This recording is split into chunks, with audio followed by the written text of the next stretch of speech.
ಕರ್ನಾಟಕ ರಾಜ್ಯ ರಸ್ತೆ ಸಾರಿಗೆಯ 4 ನಿಗಮಗಳ ನೌಕರರ ಬಂಧುಗಳಿಗೆ ಬರಬೇಕಾಗಿರ್ತಕ್ಕಂಥ ಕಳೆದ ವೇತನ ಹೆಚ್ಚಳದ ಹಿಂಬಾಕಿ 38 ತಿಂಗಳು ಅಂತೇನು ಸಂಘಟನೆಗಳು ಅಂತ ಇವೆ. ಜೊತೆಗೆ ಹೊಸ ವೇತನ ಒಪ್ಪಂದ 1/1/2024 ಆಗಬೇಕು ಅಂತ ಏನು ಹೇಳ್ತಾ ಇವೆ. ಇದಕ್ಕೆ ಸಂಬಂಧಪಟ್ಟಂತೆ 18/2/2026 ಅಂದರೆ ಜಂಟಿ ಕ್ರಿಯಾ ಸಮಿತಿ ಸಂಘಟನೆಗಳು ಕರೆ ಕೊಟ್ಟಿದ್ದಂಥ ಧರಣಿ ಸತ್ಯಾಗ್ರಹದ ಹಾಗೂ ಮುಷ್ಕರದ ಹಿಂದಿನ ದಿನ ಸರ್ಕಾರ ಏನು ಆದೇಶ ಮಾಡಿದೆ ಅದೇ ಫೈನಲ್ ಆಯ್ತದೆ. ಅದು ಬಿಟ್ಟು ಇನ್ನೇನಾಗುವುದಿಲ್ಲ. ಅದ್ರ ಮೇಲೇ ನೀವು ಯಾವಾಗ ಹೋದ್ರೂ ಸರ್ಕಾರದ ಜೊತೆ ಸಂಧಾನ ಮಾಡಬೇಕಾಗ್ತದೆ, ಮಾತುಕತೆ ಮಾಡಬೇಕಾಗ್ತದೆ. ಒಂದು ವೇಳೆ ಅಮ್ಮಮ್ಮ ಅಂದರೆ ಈಗೇನು ಸರ್ಕಾರ 1/4/2025 ಮಾಡ್ತೀವಿ ಅಂದಿದೆ, ಅದನ್ನು 1/1/2025ಕ್ಕೆ ತರಬಹುದು. ಸರ್ಕಾರ ಯಾಕೆ ಆ ರೀತಿ ಮಾಡಿದೆ ಅಂದರೆ 2028ಕ್ಕೆ ಇದೇ ಸರ್ಕಾರ ಇರ್ತದೆ, ಚುನಾವಣಾ ಪೂರ್ವದಲ್ಲಿರ್ತದೆ ಈ ಸರ್ಕಾರ. ಮತ್ತು ಆ ಸಂದರ್ಭದಲ್ಲಿ ಜಂಟಿ ಕ್ರಿಯಾ ಸಮಿತಿಯ ವಿರುದ್ಧದ ಬಣ ಏನಿದೆ, ಸರಿ ಸಮಾನ ಕೊಡಿಸ್ತೀವಿ ಅಂತ ಹೇಳ್ತಾ ಇರುವಂಥ ಸಂಘಟನೆಗಳ ಒಕ್ಕೂಟ ಏನಿದೆ, ಅದು ಧರಣಿ ಸತ್ಯಾಗ್ರಹಕ್ಕೋ ಮಗದೊಂದಕ್ಕೋ ಕರೆ ಕೊಟ್ಟಾಗ, ಇಲ್ಲದೆ ಮತ್ತೆ ಜಂಟಿ ಕ್ರಿಯಾ ಸಮಿತಿಯವರು ನಮ್ಮ ಜೊತೆ ವೇತನ ಒಪ್ಪಂದ ಮಾಡಿ ಅಂತ ಕರೆ ಕೊಟ್ಟಾಗ ಎದುರಾಗುವಂತಹ ಮುಜುಗರವನ್ನು ತಪ್ಪಿಸಿಕೊಳ್ಳೋದಕ್ಕೆ ಸರ್ಕಾರ ಈ ರೀತಿ ಆದೇಶವನ್ನು ಮಾಡಿದೆ. 28ಕ್ಕೆ ಮೇ ಜೂನ್ ತಿಂಗಳಿಗೆ ಹೊಸ ಸರ್ಕಾರ ಬಂದರೆ ಒಂದು 6 ತಿಂಗಳು 7 ತಿಂಗಳು ಆಗಿರ್ತದೆ ಸರ್ಕಾರ ಬಂದು. ತಾವು ಸಂಘಟನೆಗಳು ಹೋಗಿ ಅಧಿವೇಶನ ನಡೆಯುವ ಸಂದರ್ಭದಲ್ಲಿ ಒಂದು ಮನವಿ ಪತ್ರ ಕೊಟ್ಟರೆ, ಬಜೆಟ್ ಅಧಿವೇಶನ ಮುಗಿದ ಮೇಲೆ ಏಪ್ರಿಲ್ಗಲ್ವಪ್ಪ ಕುಂತ್ಕೊಂಡು ಮಾತುಕತೆ ನಡೀರಿ ಅಂತ ಸಾಗಾಗ್ತದೆ. ಇದರಲ್ಲಿ ಸರ್ಕಾರದ ಜಾಣ ನಡೆ ಇದೆ. ಮತ್ತು ಅದರ ನಂತರ 4 ವರ್ಷಕ್ಕೆ ಸರ್ಕಾರಕ್ಕೆ ಇನ್ನೂ 1 ವರ್ಷದ ಚುನಾವಣೆ ಇರ್ತದೆ. 25ಕ್ಕೆ ಮಾಡ್ರಿ, 29 ಅಂದ್ಕೊಳ್ಳಿ, ನೆಕ್ಸ್ಟ್ 33ಕ್ಕೆ ಅಂದ್ಕೊಳ್ಳಿ, 34ಕ್ಕೆ ಚುನಾವಣೆ ಇರ್ತದೆ. ಆಗ ಇನ್ನೂ 1 ವರ್ಷ ಚುನಾವಣೆ ಇದ್ದಂಗೆ ಚುನಾವಣೆಗೆ 1 ವರ್ಷ ಹಿಂದಕ್ಕೆ ಸಿಗಬೇಕು, ಇಲ್ಲದೆ ಚುನಾವಣೆ ಆದಮೇಲೆ 1 ವರ್ಷ ಮುಂದಕ್ಕೆ ಸಿಗಬೇಕು. ಈ ರೀತಿ ಆದೇಶ ಇದೆ. ಒಂದು 4 ತಿಂಗಳು ಹೆಚ್ಚು ಕಮ್ಮಿ ಮಾಡ್ಬೋದು. ಈ ಹಿಂದಿನ ವೇತನ ಹೆಚ್ಚಳದ ಹಿಂಬಾಕಿಗೆ ಸಂಬಂಧಪಟ್ಟಂತೆ ಆ ಆದೇಶವೇ ಅಂತಿಮವಾಗುವ ಎಲ್ಲ ಲಕ್ಷಣಗಳಿವೆ. ಸರ್ಕಾರಕ್ಕೂ ಗೊತ್ತು, ಸಂಘಟನೆಗಳಿಗೂ ಗೊತ್ತು. ಮುಷ್ಕರ ಮಗದೊಂದು ಅಂತ ಸಂಘಟನೆಗಳು ಹೋಗುವುದಿಲ್ಲ. ಯಾಕೆ ಹೋಗುವುದಿಲ್ಲ? BMTCಯಲ್ಲಿ 1500 ಜನ ಜಂಟಿ ಮೆಮೊಗೆ ಸಹಿ ಮಾಡಿರುವಂಥ ಸಿಬ್ಬಂದಿಗಳಿದ್ದಾರೆ. ಮುಷ್ಕರ ಅಂದರೆ ಮೊದಲು ಬಂದು ಅವರು ಘಟಕದಲ್ಲಿ ಇರ್ತಾರೆ. 1500 ಒಂದು 600-700 ಗಾಡಿ ಆಪ್ರೇಟ್ ಆಯ್ತವೆ. ಇನ್ನು 2000 ವಿದ್ಯುತ್ ಚಾಲಿತ ವಾಹನಗಳಿದ್ದಾವೆ. ಅವ್ರನ್ನ ತಗೋ ಬಸ್ ಸ್ಟಾಪಿಗೆ ನಿಲ್ಲಿಸ್ರಪ್ಪ, ಯಾವ ಕಡೆಗೆ ಬಸ್ ಇರ್ತವೆ ಆ ಕಡೆ ಕಳಿಸಿ ಬಸ್ಸಾ ಅಂತ ಸಂಚಾರ ನಿಯಂತ್ರಕರಿಗೆ ಸರ್ಕಾರ ಆಡಳಿತ ವರ್ಗ ಸೂಚನೆ ನೀಡ್ತದೆ. ಜೊತೆಗೆ ಶಕ್ತಿ ಯೋಜನೆ 10 ಗಂಟೆ ಮೇಲೆ ಬಸ್ ಇರುವುದಿಲ್ಲ. ಅನಾವಶ್ಯಕವಾಗಿ ಓಡಾಡೋರು ಓಡಾಡಬೇಡಿ. ಅಲ್ಲೇನಿದ್ರು ಕಚೇರಿಗೆ ಹೋಗೋರು, ಕಾರ್ಖಾನೆಗೆ ಹೋಗೋರು, ಶಾಲಾ ಕಾಲೇಜ್ಗೆ ಹೋಗೋರು ಇಂಥವ್ರು ಮಾತ್ರ ಓಡಾಡಿ ಅಂದಾಗ ಈಗೇನು ಜನ ಓಡಾಡ್ತಾವ್ರೆ ಅದರಲ್ಲಿ ಅರ್ಧಕ್ಕರ್ಧ ಜನ ಓಡಾಡೋರು ಕಡಿಮೆ ಆಗ್ತದೆ. ಹಂಗಾದಾಗ 2000 ಜನ ವಿದ್ಯುತ್ ಚಾಲಿತ ವಾಹನಗಳ ಬಸ್ಗಳು ಏನು ಹೆಂಗಸ್ರು ಓಡಾಡ್ತಾವ್ರೆ, ಗಂಡಸರು ಓಡಾಡ್ಕೊಳ್ಳಿ, ಮುಷ್ಕರ ಎಷ್ಟು ದಿನ ಮಾಡೋರು ಅನ್ನುವಂಥ ಬಂಡತನಕ್ಕೆ ಸರ್ಕಾರ ಬಂದರೆ, ಹಿಂದೆ 33,000 ಜನಕ್ಕೆ 23ರ ಕಲಂ ಪ್ರಕಾರ ನೋಟಿಸ್ ಕೊಟ್ಟವರೆಲ್ಲ ಅವ್ರಿಗೆ ಕರೆ ಮಾಡ್ತಾರೆ ಆಡಳಿತ ವರ್ಗದವರು, ನಿಮ್ಮನ್ನು ಸಸ್ಪೆಂಡು ಡಿಸ್ಮಿಸ್ ಮಾಡ್ಬೋದು, ಈ ಹಿಂದಿನ ಮುಷ್ಕರದಲ್ಲಿ ನೀವು ಬರದೇ ಇದ್ದಿನ ನ್ಯಾಯಾಲಯ ಮಧ್ಯಪ್ರವೇಶ ಮಾಡಿ ವಾಪಸ್ ತಗೊಳ್ಳಿ ಎಂದಾಗ ನೀವು ಬಂದಿರಲಿಲ್ವಲ್ಲ, ಅವ್ರು 33,000 ಜನ ಬರ್ತಾರೆ ಡ್ಯೂಟಿಗೆ. ಎಲ್ಲ ಐತದೆ ಮುಷ್ಕರ.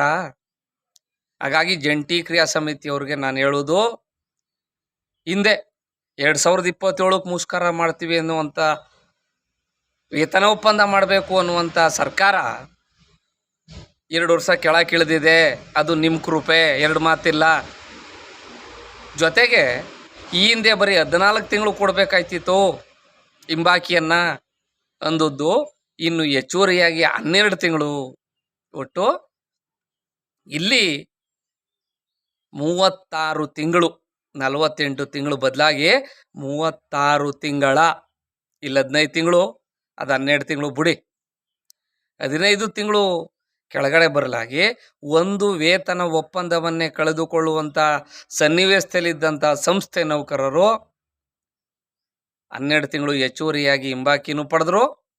ಜೊತೆಗೆ 2 ವರ್ಷ ಕಡಿಮೆಯಾಗಿ ವೇತನ ಒಪ್ಪಂದದ ಸಮಯವನ್ನು ಸರ್ಕಾರ ನಿಗದಿಪಡಿಸಿದೆ. ಇದರ ಕ್ರೆಡಿಟು ಜಂಟಿ ಕ್ರಿಯಾ ಸಮಿತಿ ಸಂಘಟನೆಯವ್ರಿಗೆ ಸಲ್ಲಬೇಕು. ಹಾಗಾಗಿ ಮತ್ತೊಂದು ಮನವಿ ಪತ್ರ ಕೊಡಿ. ಸರ್ಕಾರ ಅಂತ ಇರೋದೇನು, ಮತ್ತೊಂದು ಧರಣಿ ಸತ್ಯಾಗ್ರಹಕ್ಕೆ ನೀವೇನಾದ್ರು ಕರೆ ಕೊಟ್ಟರೆ, ಆ ಹಿಂದಿನ ದಿನ ಯಾವ ರೀತಿ ನಿಮ್ಮ ಈ ಹಿಂದಿನ ಫೆಬ್ರವರಿ ತಿಂಗಳ ಧರಣಿ ಸತ್ಯಾಗ್ರಹ ಮುಷ್ಕರದ ಪೂರ್ವಭಾವಿಯಾಗಿ ಕರೆದಿದ್ರಲ್ಲ, ಅವತ್ತು ಹಿಂದಿನ ದಿನ ಯಾವ ರೀತಿ ಆದೇಶ ಮಾಡ್ತು, ಅದೇ ರೀತಿ ನೀವು ಧರಣಿ ಸತ್ಯಾಗ್ರಹ ಮತ್ತೊಂದಕ್ಕೆ ಹೋರಾಟಕ್ಕೆ ಕರೆ ಕೊಟ್ಟಾಗ ಆ ಹಿಂದಿನ ದಿನ ಈಗೇನು 26 ತಿಂಗಳನ್ನ ಹಿಂಬಾಕಿಯನ್ನ ಲೆಕ್ಕ ಹಾಕೊಂಡು ಇಟ್ಟಿರಿ ಅಂತ ಘಟಕಗಳ, ವಿಭಾಗೀಯ ಕಚೇರಿಗಳ, ಕೇಂದ್ರ ಕಚೇರಿಯ ಅಂಕಿಅಂಶ ಸಹಾಯಕರಿಗೆ ಸೂಚನೆ ಕೊಟ್ಟಿದೆ. ಎಷ್ಟೆಷ್ಟು ಕೊಡಬೇಕು ಅಂತ ಈಗ ಆಲ್ರೆಡಿ ಹಾಕ್ಬಿಟ್ಟವ್ರೆಲ್ಲ ನೌಕರರಿಗೆ. ರಾತ್ರೋನ್ರಾತ್ರಿ ಅವರ ಖಾತೆಗೆ ECS ಮೂಲಕ ಹಿಂಬಾಕಿಯನ್ನು ಹಾಕಿದಾಗ ನಿಮ್ಮ ಧರಣಿ ಸತ್ಯಾಗ್ರಹ ಮಗದೊಂದು ಹೋರಾಟಕ್ಕೆ ಸಂಸ್ಥೆ ನೌಕರರು ಬರಲ್ಲ. ಹಾಗಾಗಿ ಕೈ ಮುಗಿದು ವಿನಮ್ರವಾಗಿ ಮನವಿ ಮಾಡ್ತೇನೆ ಜಂಟಿ ಕ್ರಿಯಾ ಸಮಿತಿ ಸಂಘಟನೆಗಳ ಮುಖ್ಯಸ್ಥರಿಗೆ. ಸಂಸ್ಥೆ ನೌಕರರು ಹೇಳ್ತಾ ಇರೋದು ಅಷ್ಟೇ, ಹೆಂಗೆ ಅವರಿಂದ ಧರಣಿ ಸತ್ಯಾಗ್ರಹ ಹೋರಾಟ ಅನ್ಲಾಗಿ 2 ವರ್ಷ ಕೆಳಗೆ ಬತ್ತು ಸರ್ಕಾರ, ಇಲ್ಲೊಂದು 12 ತಿಂಗಳು ಕೊಡ್ತು, ನಾವು ಸಂಪೂರ್ಣವಾಗಿ ತೃಪ್ತಿಯಾಗಿವೆ, ದಯವಿಟ್ಟು ಅದನ್ನು ಕೊಡಿಸ್ಬಿಡು ಕೇಳಿ. ಇನ್ನು ಹೊಸ ವೇತನ ಒಪ್ಪಂದ ಇರ್ತದಲ್ಲ, 25ರಿಂದ ಹೇಳ್ತೀರಿ 31% ತುಟಿ ಭತ್ಯೆಯನ್ನು ವಿಲೀನಗೊಳಿಸಿ ಕೊಡಬೇಕು ಅಂತ. 20% ಕೆಳಗೆ ಇಳಿಲೇಬೇಡಿ, ಕೊಟ್ಟರೆ 20% ಕೊಡಿ ಸ್ವಾಮಿ. ಅಲ್ಲೂ ಅನ್ಯಾಯ ಆಯಿತು, ಇಲ್ಲೂ ಅನ್ಯಾಯ ಆಗಿದೆ. ಇದು ಆಯಾ ಕಾಲಘಟ್ಟದಲ್ಲಿ ಬಂದಂಥ ಸರ್ಕಾರದ ಸಾರಿಗೆ ಸಚಿವರ ಮಾಡಿದಂಥ ಎಡವಟ್ಟಿಂದಾಗಿರೋದು. ಇದರಲ್ಲಿ ಸಂಘಟನೆಗಳದಾಗಲಿ ನೌಕರದಾಗಲಿ ಪಾತ್ರ ಇಲ್ಲ ಅಂಥೇಳಿ ಮನದಟ್ಟು ಮಾಡಿ ಕೊಡುವುದರ ಮೂಲಕ ದಯವಿಟ್ಟು ಇಲ್ಲಿ ಬೇಕಾದ್ರೆ ಹೇಳಿ, ಒಂದು 25 ಮಾಡಿಬಿಡಿ ಸ್ವಾಮಿ ಅಂತ, ಇನ್ನೊಂದು 4 ತಿಂಗಳು ಕೆಳಗೆ ಬನ್ನಿ. ಆದರೆ ಆ ಹಿಂಬಾಕಿ ಇದೆಯಲ್ಲ, ಅದು 26 ತಿಂಗಳು ಹಿಂಬಾಕಿಯೇ ಫೈನಲ್. ಅದು ಬಿಟ್ಟು ಮೇಲಕ್ಕೆ ಹಂಗೆ ಇದ್ರೂ ಬರಲ್ಲ. ಯಾಕೆಂದರೆ ಸರ್ಕಾರದ ಕತೆ ನೋಡಿದ್ರಿ, ಆಯಾ ಆಡಳಿತ ಪಕ್ಷದ ಶಾಸಕರು ಹೇಳ್ತಾವ್ರೆ, ಅದು ಯಾವುದಕ್ಕೋ ಕೇಳ್ತಾವೆ ಅನುದಾನ ಇಲ್ಲ, ಇದು ಯಾವುದಕ್ಕೋ ಕೊಡ್ತಾವೆ ಅನುದಾನ ಇಲ್ಲ. ಹನುಮಂತರಾಯ ಹಗ್ಗ ಕಡಿತಿದ್ದಾಗ ಪೂಜಾರಿ ಸಣ್ಣ ಸಾಮಿಗೆ ಕೇಳ್ಕೊತಿದ್ನಂತೆ. ಆ ಸ್ಥಿತಿಲಿ ಸರ್ಕಾರ ಇದೆ. ಇದು ವಾಸ್ತವ, ಟೀಕೆ ಅಲ್ಲ. ಟೀಕೆ ಮಾಡೋಕೆ ನಾನು ಯಾವುದೇ ರಾಜಕೀಯ ಪಕ್ಷದ ಮುಖಂಡ ಅಲ್ಲ, ವಿರೋಧ ಪಕ್ಷದ ನಾಯಕ ಅಲ್ಲ, ಯಾವುದೇ ಪಕ್ಷದ ಕಾರ್ಯಕರ್ತನಲ್ಲ. ನಮ್ಮ ಹಲವಾರು ಸ್ನೇಹಿತರು ಹೇಳ್ತಾರೆ, ನೀ ಡಬಲ್ ಗೇಮ್ ಗಿರಾಕಿ. ಯಾಕೆ ಅಂದರೆ ಹಿಂದೆ ವಜಾಗಿದ್ದಾಗ ನಾನು ಜಾತ್ಯತೀತ ಜನತಾದಳದ ರಾಜ್ಯ ವಕ್ತಾರನಾಗಿದೆ. ಯಾಕೆಂದರೆ ಆ ಪಕ್ಷದಲ್ಲಿ ಇದ್ದಾಗ 2 ಪಕ್ಷದ ಜೊತೆಲೂ ಅವತ್ತಿನ ನಮ್ಮ ಪಕ್ಷದವರು ಅಧಿಕಾರ ಹಂಚ್ಕೊಂಡವ್ರೆ. ಹಂಗಾಗಿ ಮಧ್ಯಕ್ಕೆ ತಾನೇ ಹೇಳ್ಬೇಕು ನಾನು ನ್ಯಾಯನ. ಆ ಪಕ್ಷದ ಕಾರ್ಯಕರ್ತನಾಗಿದ್ದವನು ನಾನು. ಆ ಹಿನ್ನೆಲೆಯಲ್ಲಿ ಬಂದಿರೋದ್ರಿಂದ ಇನ್ನೊಬ್ರು ಹೇಳ್ತಾರೆ, ಯಾರೋ ಮಹಾನುಭಾವರು, ಅವ್ರು ಮುಷ್ಕರ ಆದಾಗ ಎಲ್ಲಿದ್ರೋ, ಯಾವ ಮಳೆ ಸಂದಿಲಿ ಕಾಯ್ಕೊಂತಿದ್ರು, ಎಲ್ಲರ ಗಾಡಿ ಆಚೆಗೆ ತಗೋಗಿ ನಾ ಟಿಕೆಟ್ ಕಿತ್ಬಿಟ್ಟು ಬಂದು ಕ್ಯಾಸ್ ಕಟ್ಟರು, ನನಗೆ ಗೊತ್ತಿಲ್ಲ ಅಂತೇವ್ರು ಹೇಳ್ತಾರೆ.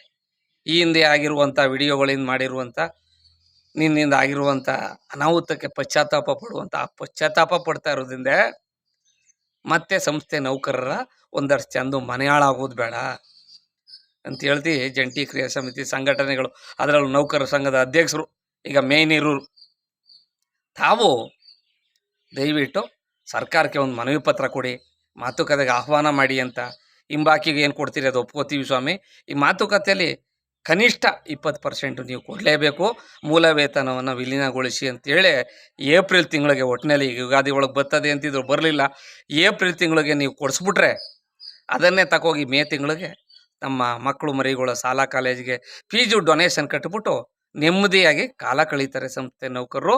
ದಯವಿಟ್ಟು ಈ ನಿಟ್ಟಿನಲ್ಲಿ ಮುಂದುವರಿಯಿರಿ ಅಂತ ಹೇಳ್ತಾ ನನ್ನ ಈ ವಿಡಿಯೋಗೆ ಪೂರ್ಣ ವಿರಾಮವನ್ನು ಹಾಕ್ತಾ ಇದ್ದೀನಿ.